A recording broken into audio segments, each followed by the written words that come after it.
we were talking about how am I going to introduce this next panel, this next group, and literally, it's like introducing Michael Jordan. You don't have to talk about who they are. You already know who they are, so please give it up for the founders of RTFKT. Please give it up. Woo!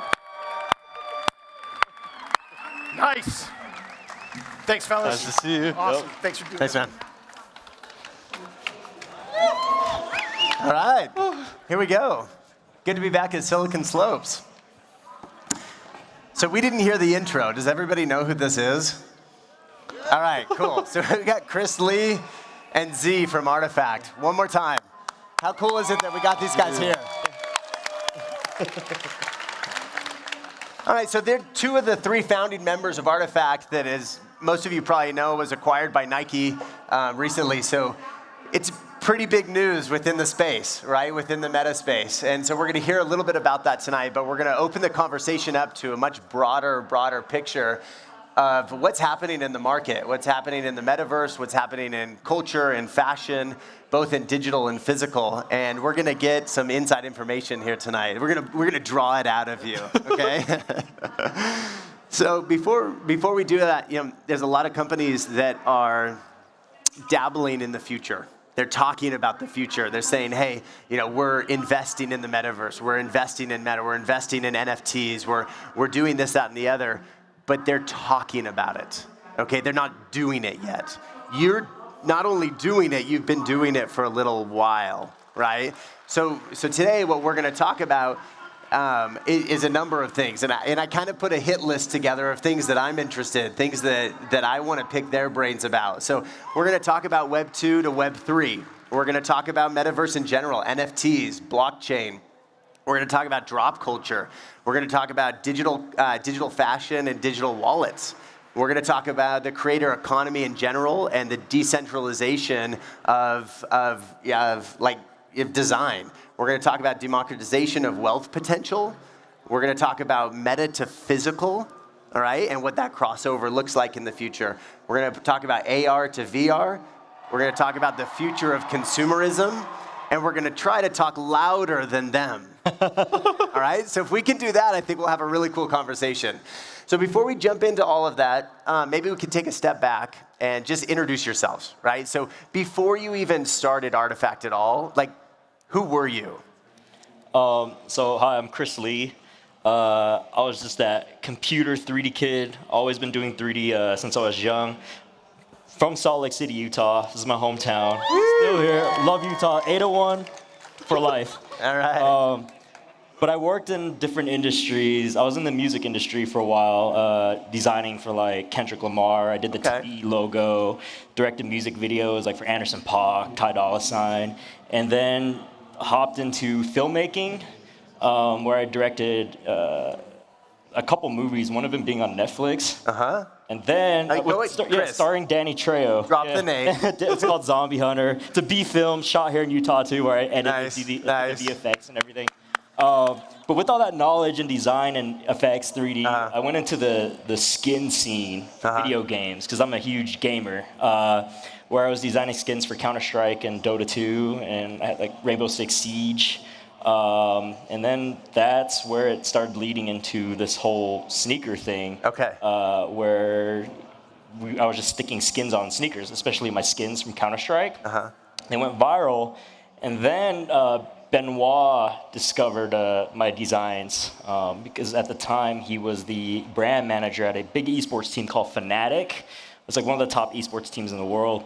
And he brought me on to do some collabs with their team. I did a mouse with them, and then a CSGO skin. Eventually he was like, dude, let's do some sneakers. Sick. And one of the designs was for the League of Legends Fnatic team that got invited to the World Championship in 2018.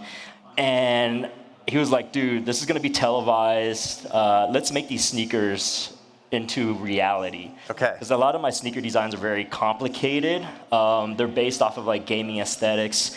And then he was like, okay, I know this dude in London. He can actually probably make these sneakers a reality. His name is Zaptio. He owns this customs company called Frey. This dude makes sneaker bots. This kid's a genius. So that's when this guy stepped into the picture. Got it. So that's how you guys connected to design the sneakers. And then I'll let Z continue the story because I can blab on forever. Go ahead. Sorry. Well, like Chris said, I've been like involved in. I've just been an entrepreneur my whole life. So I've been grinding, building, and one of my most successful was democratizing sneaker access through sneaker customization. I've always been very interested in gaming, the transition of esports. We were the first company to do official Microsoft Xbox licensed gaming IP sneakers.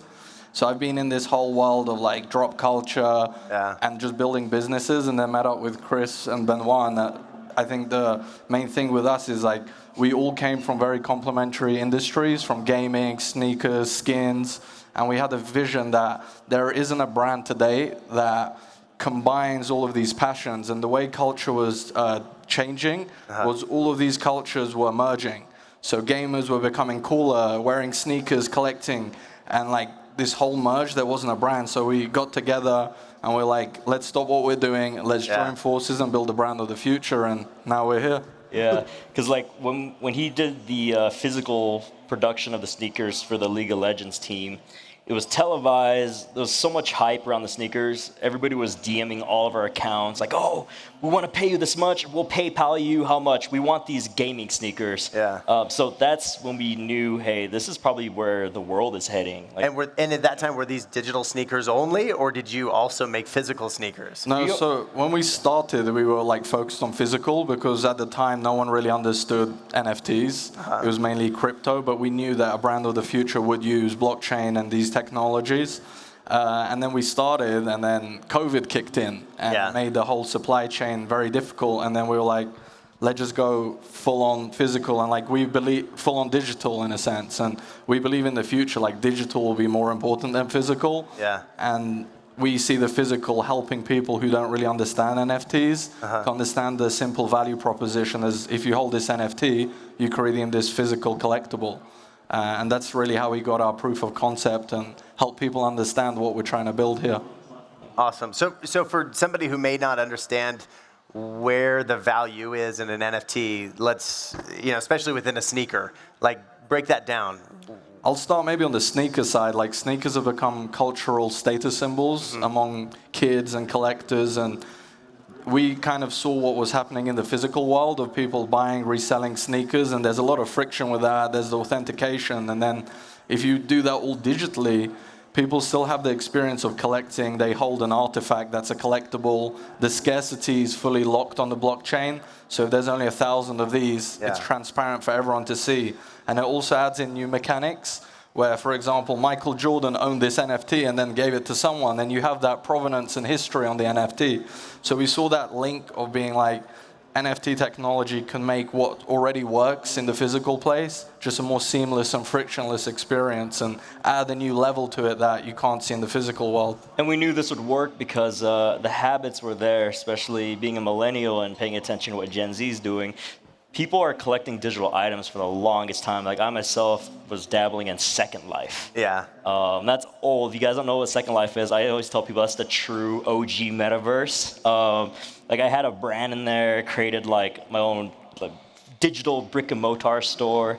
But from there, when I was designing skins, like noticed that everybody was trading skins on the Steam market, the Steam marketplace, the Steam platform. People are flexing digital guns on Counter-Strike. It's like their form of expressionism through, like dressing up their character. And these skins went for a lot of money too. Like I remember there was a gun called the Op, like the Dragon Lore. It's like an Op, but that was like the Grail in Counter-Strike, and it made sense that the physical sneaker world and the video game skin world eventually just merged because one's physical collecting, trading, and the other one is just the same thing but within the video game ecosystem. It was like a match made in heaven. Super, super cool. So talk to us a little bit about when you're designing these skins, right, and you're selling them. And you have these NFTs that can only be owned. You possess these unique items, right, that you can wear and play, and it's super interesting as you're collecting this and as you're kind of building out your digital presence and digital footprint. But how does that then translate into physical? Like, that's your digital life, right? That's your meta life.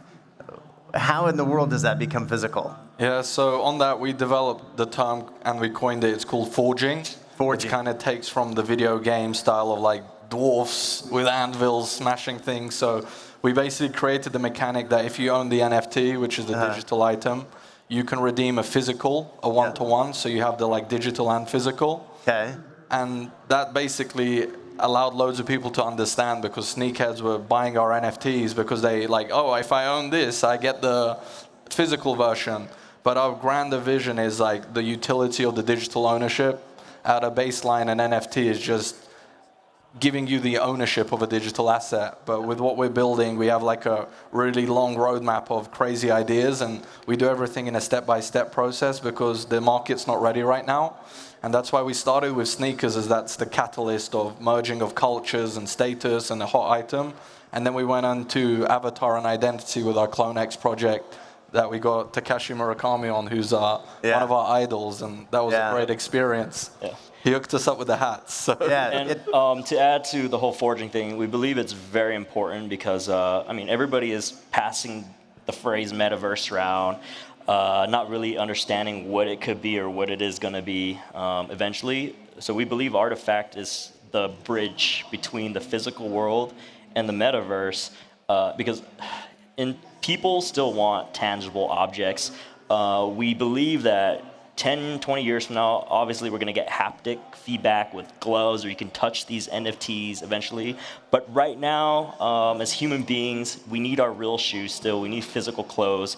So that's why forging is very important, to get people to understand the linking of physical with digital, and then tying them, like being the bridge to the digital. And then, one day I always tell people, just like Apple, down the road, I don't even think humans would care for the physical as much, and we'll just get rid of physical, just like how Apple removed the audio jack. Yeah. Yep. And then one thing just to add into that, in terms of that bridge element that Chris was referring to, we embedded all of our physical product with NFC tags, which basically you can link the NFT that spawned that physical item back. So it creates this unique mechanic where you can basically trade either just the physical item or physical and digital, and also use the NFT to potentially authenticate the product, which is a big thing in the like fashion space, where you're buying brands, you don't know how many jackets they've made, you don't know if they're authentic or not. So every time we do something, we try to push the envelope of what's possible and innovate, and everything we do is an experiment, right? There's no playbook on how to run a brand of the future. And you're literally creating it. Yeah, right? exactly. It doesn't exist. Which is pretty exciting. Yeah, it's funny because like even when we were raising, it was so hard and interesting race because no one knew what we were doing. Yeah, how do you tell your story? We just have to compare it to skins. Like we're like, you guys know what Fortnite skins or Counter-Strike skins, it's that, and then you guys know what the sneaker collecting scene is. We just want to fuse those two together. Yeah. And I'm like, oh, okay, I guess we can see that happening. Yeah. So how big do you think this gets with the forging, right? Like between the digital and the physical? Because right now we're talking about sneakers, or we're talking about apparel and having our online presence, right, or our meta presence and our physical presence, tying those together. I think that's really interesting of having NFCs in the physical products, right? So you're tying those together. But how big does this go, or is it really just within the gaming world? So my prediction is past sneakers, fashion, and watches and all that. I can see it happening with cars because a lot of people I know, I've seen them buy cars on flip cars, right? So instead of having, I feel like this benefits the car scene the most because look at all the space that cars need when you need to store them and then to sell them later. Sounds like we're back. Oh, we're back. All right, here we go. We're back. Just a blip. Wait, testing. Okay, we're good. All right, we're good. Z, you good? Yep. All right. Back in action. We're back. All right, where were we? Forging. Physical, digital. Yeah. Right? How big cars. How big does this get? Because think about how much closet space a sneaker collector needs. Eventually, you have to get storage, pay for storage. Even cars take up obviously way more space. But I feel like people would sell, say Lamborghini, they'll sell just a digital car to their collectors. They won't even need the physical. They'll ride it around in some metaverse game, even Grand Theft Auto. And eventually, when they need the physical, you can forge it. And Lamborghini will probably just ship the car to them. Yeah. And this goes for houses too. Like houses eventually can be collectible assets. So, because people in the NFT metaverse space, they collect crypto land. But I can see it tying to physical land as well. And for us, I think we just see it as a bridge. COVID, when that happened, a lot of people were indoors and they started forming relationships on Discord and gaming communities, and that really propelled this NFT space that we see right now. But anything's really possible. I think with what we do with forging is going to show how brands should treat provenance, authenticity, and having the digital to physical. And from there, we just need to see how it goes. Yeah. So back in the day when Web 2 was just getting going, right? And there was always people who are slow adopters, and that's okay, right? That's totally fine. But eventually everybody jumps on, okay? Web 3, there's slow adopters, right? And look at what crypto's done over the last year. Brutal, right? There's slow adopters. But to those who are thinking, like, why would I even want to be part of this? Or maybe they don't game at all, right? Like, what benefit does any of this have to, like, the broader consumer set? Like, how does this penetrate, like, all consumers eventually? One of the things I'm very passionate about is, because right now I feel like Earth, with the pollution, and it's all due to a lot of factors. Like, one of them is consumption. I want to take all the consumerism we do and just place it in the metaverse, because I feel like we could save a lot of space on planet Earth, like especially when you have too many factories. We can pretty much remove all that, like, because we need these factories to produce clothes, collectible stuff, Pokemon cards or whatever. All that can just be done in the metaverse. So this is one of the steps to towards like a sustainable planet where we're trying to go more green, where all the consumerism needs, everything you want to do. If you want to go to a bar, a club, hang out with your friends, you just place that in the metaverse, and then you enjoy Earth how it's supposed to be enjoyed with nature and. Okay. Yeah. Okay, so one way that. Yeah, I agree. So as consumers, there is this endorphin hit when we buy something, right? It's really exciting. And maybe you're scrolling through StockX and you find just the right thing or whatever, you grab it and it gets shipped, it delivers, and you open it up and you're stoked and you get that endorphin hit. So are you saying that there's a world in which you are getting some degree of that, or maybe a total degree of that, but within the metaverse, and it's just far more sustainable? Yes. So same reaction, right? Same fulfillment without having something physical that is then cluttering the earth. Why do we need a big TV screen? Like, AR is going to be so indistinguishable from reality. You can just create a TV screen the size of planet Earth and watch something on there. I think also like Web 2 was the revolution of communication. Everyone's online and you see loads of people living, making money off the internet. And I think NFTs, even if you're not interested in gaming, there's a community aspect. That if you buy a certain asset, you're part of this community that everyone wants to help each other and grow. And I think that's going to be a lot more prevalent in the future. So these NFTs and digital items is the way you represent and show off your identity within these virtual worlds. And that's going to be a big thing. And like what Chris was saying, eventually we're going to live in these digital worlds and express ourselves, and we won't have the need. Humans have been collecting stuff since the dawn of time for status, and kids nowadays are more concerned about what skins they have in Fortnite than what they're wearing to school. And I think that's going to be a big cultural shift over the next 5 to 10 years or even faster. So paint a picture of that, right? So we're talking about NFTs and membership and inclusion and these experiences that are being created in AR between a physical location and a digital experience. Like you mentioned, a bar that could be in the Sequoias, or paint a picture for us of that future. So this is when I'm at a party and someone's always trying to debate me about NFTs and the metaverse and everything. But I always ask them this. Okay, obviously, Earth's going through some change right now with the climate. But once augmented reality and virtual reality is indistinguishable from physical reality. And you have haptics, so you can smell, touch, feel. Like I know Facebook or Meta is working on gloves. Yeah. There's a couple companies doing that. Yeah. Would you rather go to like the Sequoia forest or like the redwood forest, put on AR glasses, and you get to breathe in that great air, but all the trees get covered with physical buildings and AR, and you get the same experience where you get to hang out with your friends, but you're actually in nature. You're one with nature. I feel like that's, like, to me, I prefer that because then that's a better step towards sustainability. Yeah. But it solves the whole thing of, oh, well, I want to be in a physical place. Like, how do you can't replace the physical, which is obviously true, but in today's climate, to basically relocate that is the way so we can help rebuild Earth again. Yeah. And do you think that it's established brands who are going to be creating those spaces and places and experiences, or do you think that it's creators who are going to be building those? Yeah, I think it's not going to be traditional legacy brands, and it's prevalent in the NFT space. We haven't seen a successful Web 2 brand have a successful community apart from Nike through acquiring us.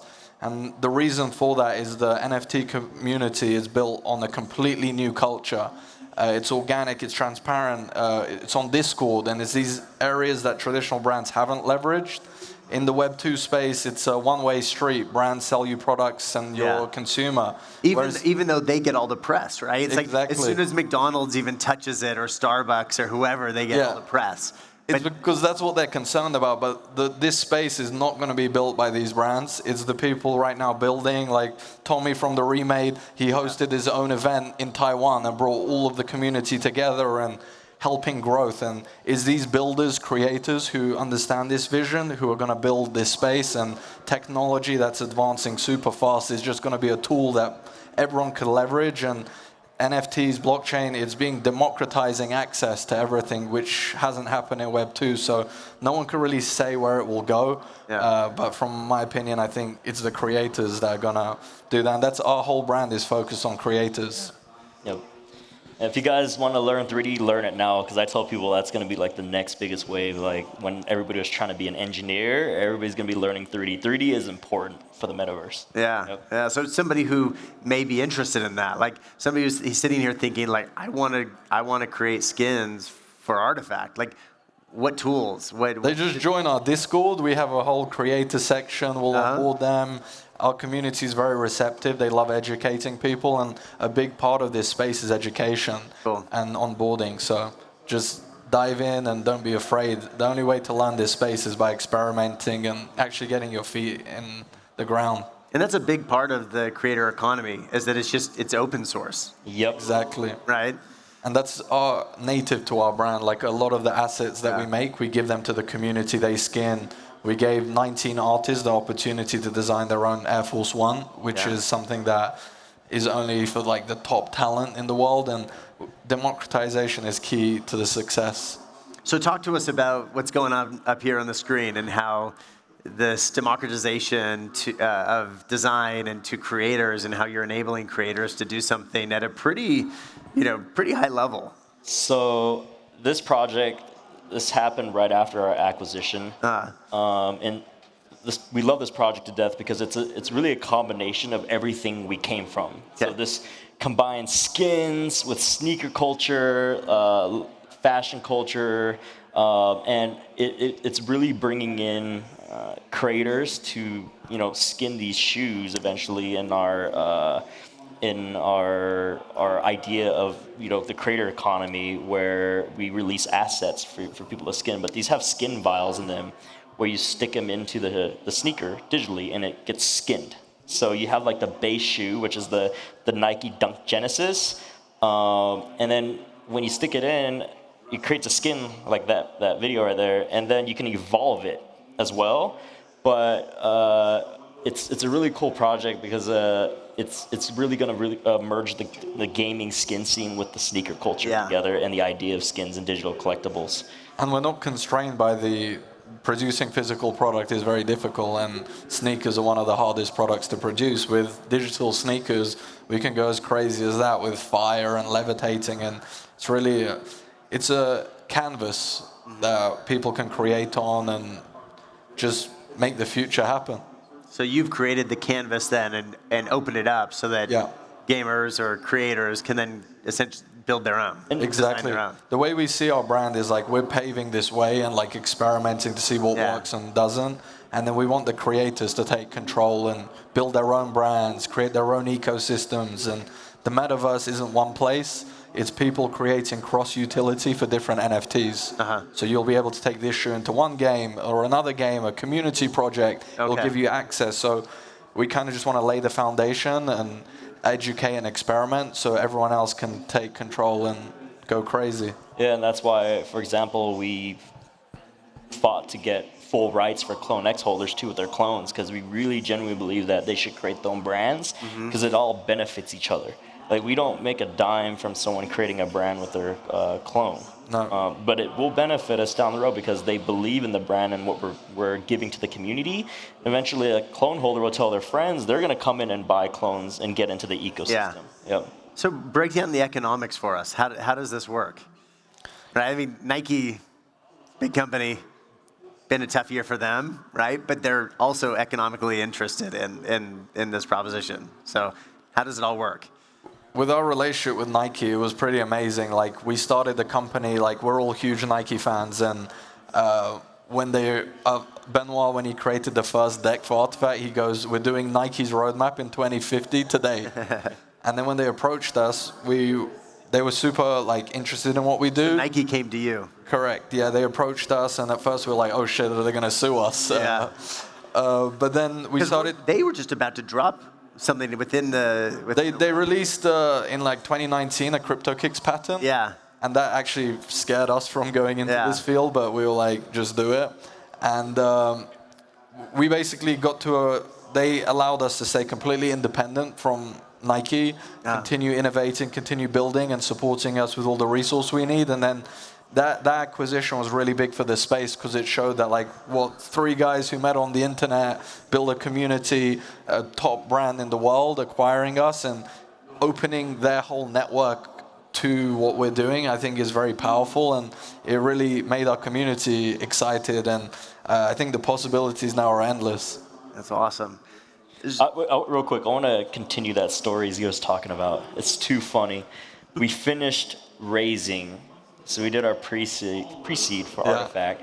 Excited, we're like, okay, we need to get some inspiration. Let's go to Tokyo. This is pre-COVID. Because one of our investors they're called GFR Fund. They're like this really dope Japanese fund, and they wanted us to go to Tokyo and we can get intro to all of these cool, video game brands and studios. So hyped, excited, never been to Tokyo. Got off the plane. Our phones, we got text messages, people hitting us up.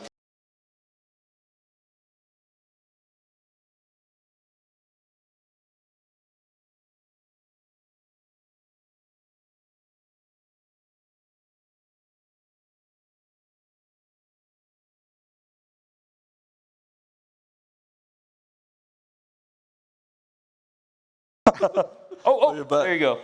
Our phones blew up. We saw these articles saying Nike patent. Was it leaked? Yeah, it was a patent leak. Yeah, they patented something called Nike CryptoKicks.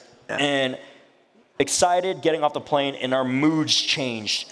We were like, okay, we got to get to the hotel and really brainstorm and figure out what to do. We thought that this was almost over for us, right? Because we thought we were the first to come up with digital sneakers. But like Z said, we're like, forget it, screw it, let's just go. Let's just push. Yeah. And the great part of that story is when we got acquired by Nike, this project that you see here is the first project using the Nike CryptoKicks patent. So the thing that scared us, we were the first to release it. So happy ending. Yep. That's so came full circle. So cool. Yeah. Pretty crazy. So cool. Yeah. And kudos to Nike for thinking about this ahead of most, right? And actually doing something about it. But also kudos to them for recognizing that they needed to bring somebody like you in to actually lead this. Yep. So how empowered are you within Nike to do this? Well, we've been at Nike for about 8-9 months now, and we've had a lot of crazy releases. So we're rolling full steam ahead. They haven't slowed us down. They're just trying to help, and they're amazing innovators that have years of innovation, and everything's open to us. So we have a lot of fun things coming out, and it's been amazing. That's cool. Very cool. So last week we were hanging out, and you said something that was really interesting to me. We were talking about sneaker culture, drop culture. We were talking about meta culture, and you said something about solar punk culture. What is that? Yeah, so this is something I've been diving into because I was trying to figure out what subculture I belonged in. Yeah. Right? Like, okay, I love nature, I love plants, but I love tech. I love the metaverse, and I love Studio Ghibli. I love all those movies. And I find out that there is a subculture for that, and it's called, it's the solar punk culture. And it's different than the cyberpunk culture. So the cyberpunk culture, the aesthetics is that dark, dystopian world with lights, and everything is just scary. I have taken over, and that's the list. I don't want to live in the world. Like,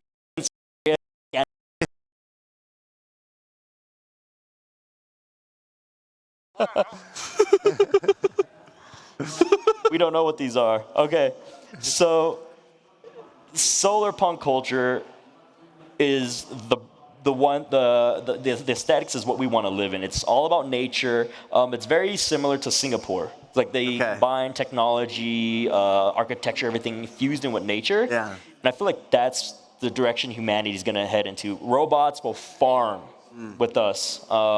We're in the metaverse. Like we take a little bit of our time to go do all the consumerism stuff we want to do, or go to a bar and everything. In the metaverse. In the metaverse. That isn't affecting. Yes, everything is separated from Earth. Yeah. Like Earth is farming, building it, fixing it up, and like everything. What Singapore is, I'm hugely inspired by Singapore with what they've been doing. They've been doing it for a while. Like they've been on top of the game. Yeah. It's just.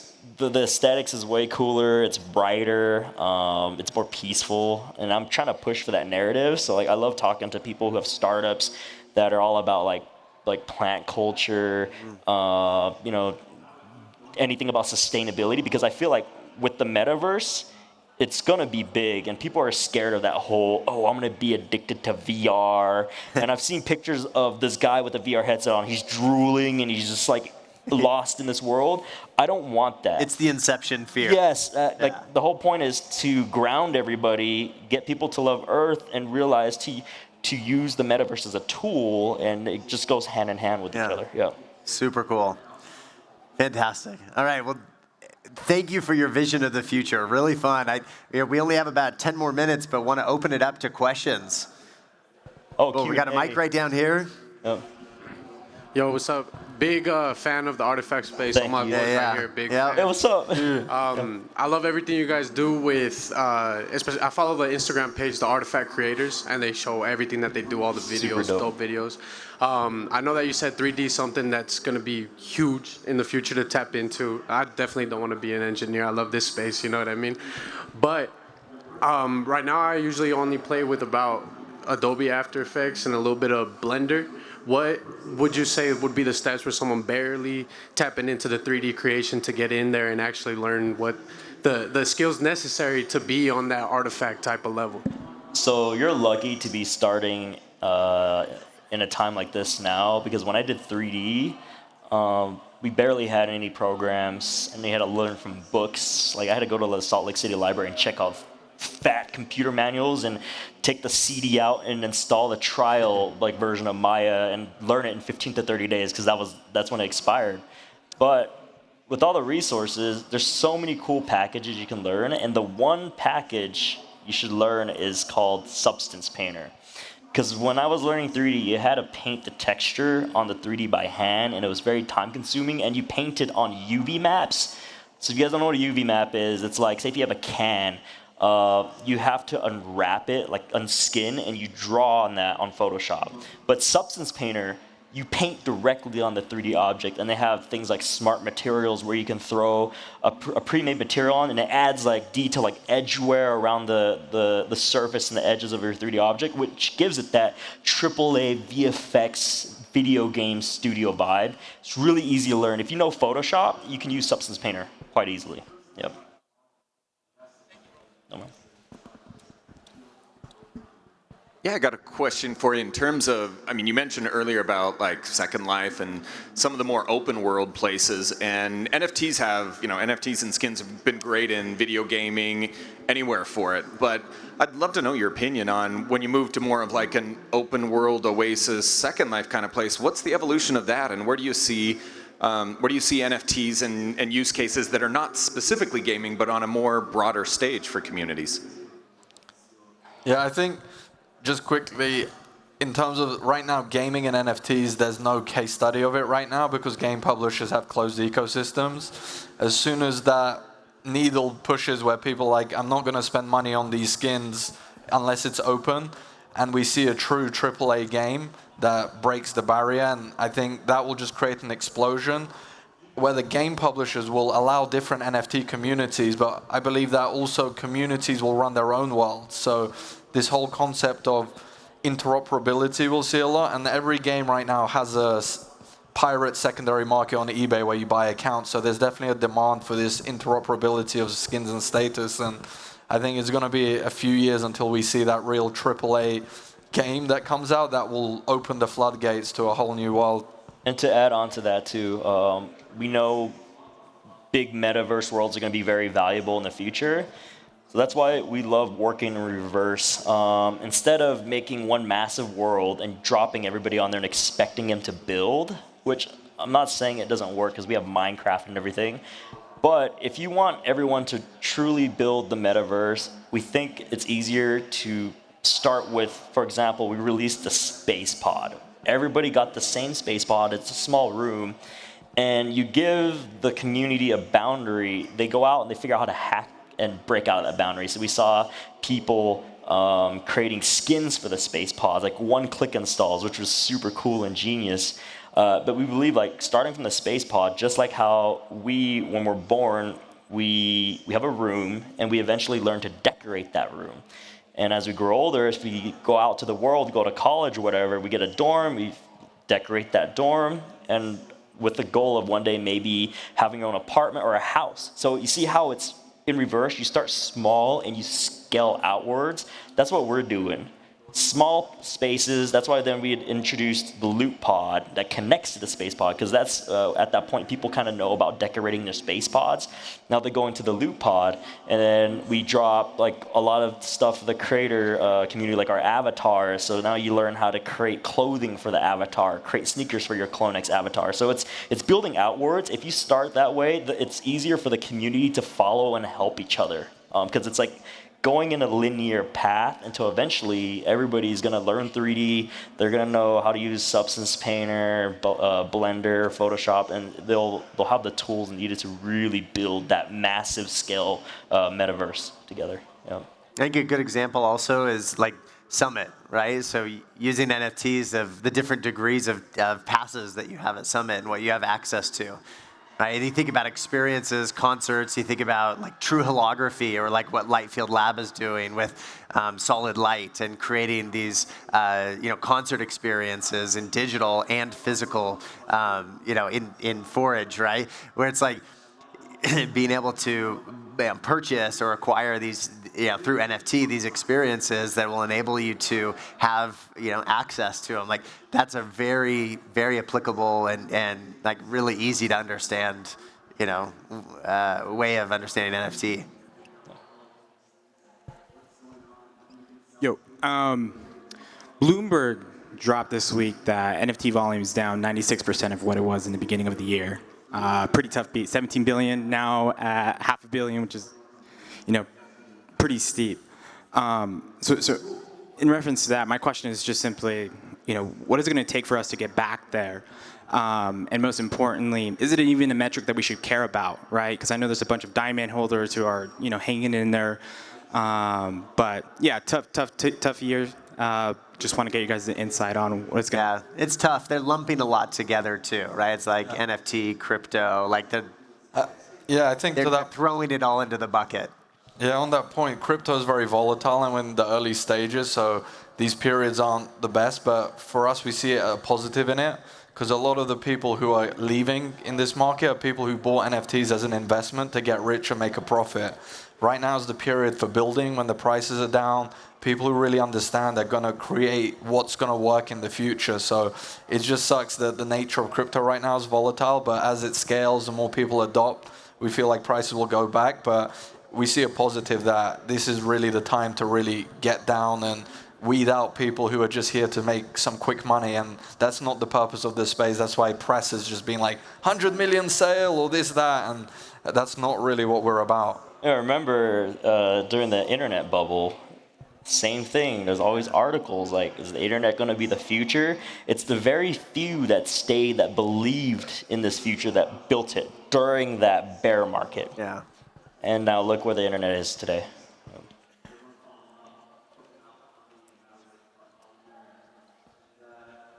What's up, Chris? So thank you so much. And what I like about your project is you're encouraging people to hold their NFTs, because that in itself clones other NFTs. Do you know of anybody else that's kind of following suit? That, because here's the thing, you guys, I like that you're looking at it long term, because that's the only way that we can sustainably invest and create a community, is if it lasts. So do you know, has anybody else followed suit with that model where holding an NFT clones other NFTs? Yeah, we've seen a lot of people adopt some of the things we do. We're mainly just focused on, one, providing value to our holders in terms of tools, inspiring them, and providing as much utility as we can. And the space learns through these periods, and I think it's just, we're still very early. It's only been like a year since the whole NFT boom, and I think the key point is this technology is very powerful. It has the ability to democratize access for creators and ownership, and having the right community understand that, that's where you can build out the long-term vision. And we're supportive of other projects. We like collaborate and we advise, and it's a community. Like, everyone's here to win together and not solo, which is different to like traditional brands who like dumb others down. And we're supportive of every other NFT project. And it's actually very common now. A lot of projects, especially new projects that come out, people are always asking, is there going to be airdrops? So it's very normal now for people to expect it. Yeah, and I think that's a negative. Like, sometimes there's this side of NFTs where people are like, oh, airdrops, utilities, and without understanding the storytelling aspect. So it's just because we're in such an infant stage of this space, it's people are learning what are the mechanics and what works and what doesn't. All right, Z, Chris, any last words? Man, like, I'm glad everybody's showing up to support us. I know some of you guys actually drove out or flew out to watch this. Appreciate it, everybody. But yeah, I just want to say, let's all build the future together, because it's still early. Don't listen to the media always. Go with your heart, go with your gut. If you believe in this space will thrive. Yeah, thank you all for listening. I just wanted to add one point. Chris is the biggest advocate of Salt Lake City. Every call we go on, he does a whole spiel. Yeah. So I'm happy I could be in his hometown and experience this. And yeah, the future's now. Like, let's build it. Awesome. Thanks, everybody. Thank you. Thank you so much.